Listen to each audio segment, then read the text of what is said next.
Good morning students, this is your Hindi class and today we will continue chapter 3 शब्द विचार। कल हमने ये पूरा लेसन पढ़ा था ना, हम आज की मैंने पूरा एक्सप्लेन किया था, आपको समझ में आ गया होगा। अब हम आज इसकी एक्सरसाइज करेंगे। प्रश्न प्रहार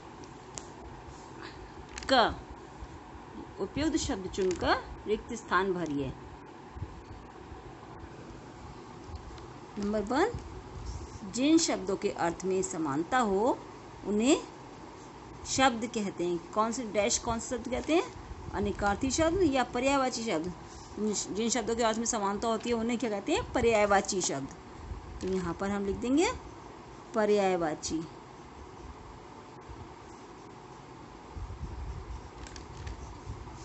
ओके। नंबर 2 है ऋण शब्द का अर्थ है। ऋण शब्द का अर्थ क्या है? मिला हुआ या प्रचलित। क्या है? प्रचलित। ऋण मतलब प्रचलित, मतलब जो पुराने ज़माने से चला आ रहा होगा उसको प्रचलित बोलते हैं। ओके। नंबर 3 है संस्कृत से हिंदी में आए हुए शब्दों को डैश कहते हैं। क्या कहते हैं? तत्सम या तद्भव। तो संस्कृत से हिंदी में आए हुए शब्दों को क्या कहते हैं? तत्सम शब्द कहते हैं। यहाँ पर हम लिख देंगे तत्सम शब्द। नंबर 4 अग्नि डैश शब्द है। तत्सम या तद्भव? तत्सम शब्द है। अग्नि जो है संस्कृत के शब्द है ना, तो तत्सम शब्द है। नंबर 5 है किसी क्षेत्रीय प्रभाव के कारण हिंदी में आए शब्दों को डैश कहते हैं। क्या कहते हैं? देशज या विदेशी। क्षेत्रीय प्रभाव के कारण, तो क्षेत्रीय तो देश में ही हुए ना, तो देशज। देशज। ठीक है। ख सही कथन के सामने सही तथा गलत के सामने क्रॉस लगाइए। तो संज्ञा शब्द प्रत्येक परिस्थिति में अपने मूल रूप में बने रहते हैं। संज्ञा शब्द प्रत्येक परिस्थिति में अपने मूल रूप में बने रहते हैं, गलत है ये। वर्णों के सार्थक समूह को शब्द कहते हैं, ये सही है। वर्णों के सार्थक समूह को शब्द कहते हैं ना। नंबर 3 क्या है? शब्दों की सहायता से वाक्यों की रचना होती है। शब्दों की सहायता से वाक्यों की रचना होती है ना, क्योंकि जब शब्द ही नहीं होंगे तो वाक्य क्या बनाओगे आप? तो ये राइट। नंबर 4 देशज शब्द संस्कृत से लिए गए हैं, ये गलत है। सेनापति ऋण शब्द है, नहीं, गलत है ये भी। सेनापति क्या है? यौगिक शब्द है ना। हमें ग सही विकल्प के सामने सही लगाइए। नंबर 1 है ध्वनियों का सार्थक समूह डैश का निर्माण करता है। ध्वनियों का सार्थक समूह वस्तुओं, शब्दों या वर्णों। क्या आएगा? शब्दों। ध्वनियों का सार्थक समूह शब्दों का निर्माण करता है, ये लिख देंगे शब्दों। ओके।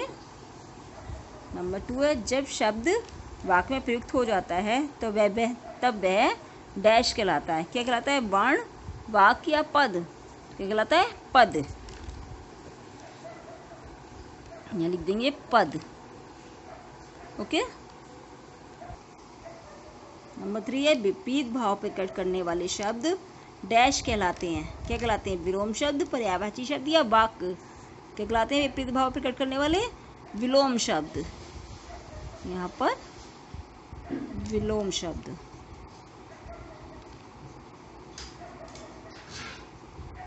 ओके। अब नंबर 4 इनमें से कौन से शब्द विकारी होते हैं? जैसे संज्ञा, संबंध बोधक या क्रिया विशेषण। कौन से होते हैं? संज्ञा। संज्ञा शब्द जो होते हैं वो विकारी शब्द होते हैं। नंबर 5 2 या 2 से अधिक सार्थक शब्दों के मेल से बने शब्दों को डैश कहते हैं। क्या कहते हैं? अनेकार्थी शब्द, ऋण शब्द या यौगिक शब्द। कहते हैं यौगिक शब्द। यहाँ पर यौगिक शब्द लिख दिया है ना। अब हम करेंगे घ निम्नलिखित प्रश्नों के उत्तर लिखिए। ये इसमें मैंने बुक में लिख दिए, लेकिन आप लोग अपनी कॉपी में ही लिखेंगे इसके आंसर्स। अच्छा।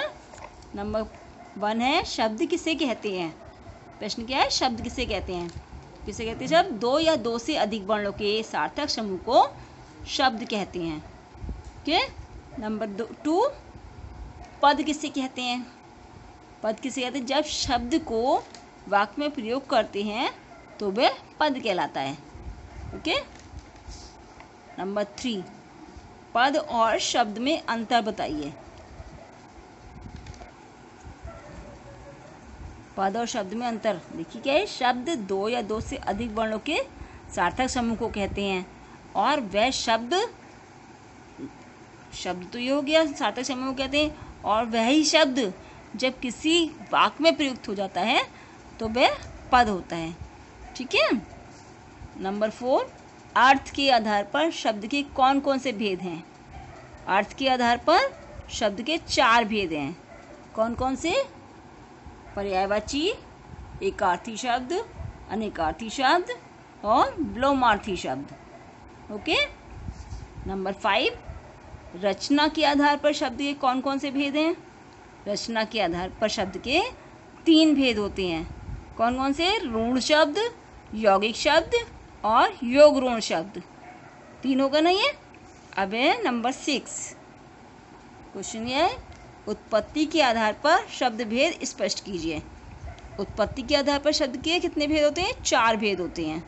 उत्पत्ति के आधार पर शब्द के 4 भेद होते हैं। कौन कौन से, तत्सम शब्द, तद्भव शब्द, देशज और विदेशी शब्द। विकारी शब्दों से आप क्या समझते हैं, कौन कौन से शब्द विकारी हैं। तो विकारी शब्द क्या होते हैं, ऐसे शब्द जिनके रूप वाक्य में प्रयुक्त लिंग, वचन और कारक के अनुसार बदल जाते हैं, विकारी शब्द कहलाते हैं। ये कितने होते हैं, ये 4 होते हैं। कौन कौन से, संज्ञा, सर्वनाम, क्रिया और विशेषण। ओके। अब है नंबर 8, अविकारी शब्दों से आप क्या समझते हैं, कौन कौन से शब्द अविकारी हैं। तो ऐसे शब्द जिन्हें वाक्य में प्रयोग करने पर भी उनका रूप नहीं बदलता, अविकारी शब्द कहलाते हैं, है ना। ये भी 4 होते हैं।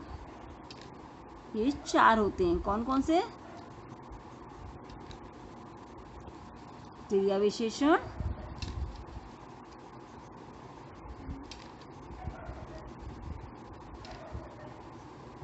नंबर 2 संबंध बोधक,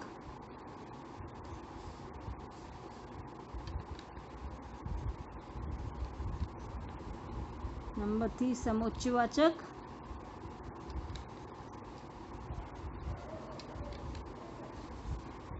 समुच्चय बोधक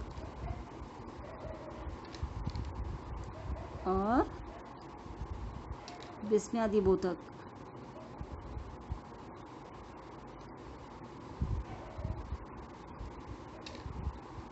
ओके। अब आप ये सारे क्वेश्चन आंसर अपनी कॉपी में लिखेंगे और इनको लर्न करेंगे। अब ड, निम्नलिखित में से सार्थक और निरर्थक शब्दों को अलग अलग कीजिए। देखिए, सार्थक शब्द और निरर्थक शब्द, इनको अलग अलग करना है। इनमें से ये माथा सार्थक शब्द में आ जाएगा और वाथा जो है वो निरर्थक शब्द में आ जाएगा। मछली, बछली, तो मछली सार्थक शब्द में आ जाएगी और बछली निरर्थक शब्द में। वाल, बाल, वाल, बाल तो सार्थक शब्द में आएगा और वाल निरर्थक शब्द में। गाड़ी, बाड़ी, गाड़ी सार्थक शब्द में और वाड़ी निरर्थक शब्द में। चाय, वाई, तो चाय सार्थक शब्द में और वाई निरर्थक शब्द में। खाना बाना, खाना सार्थक शब्द और वाना निरर्थक शब्द। ठीक है। अब च, चार ऋण, यौगिक और योग ऋण शब्द लिखिए। तो ऋण शब्द कौन से है, घोड़ा, लड़का, हाथी और बकरा, ये है ऋण शब्द।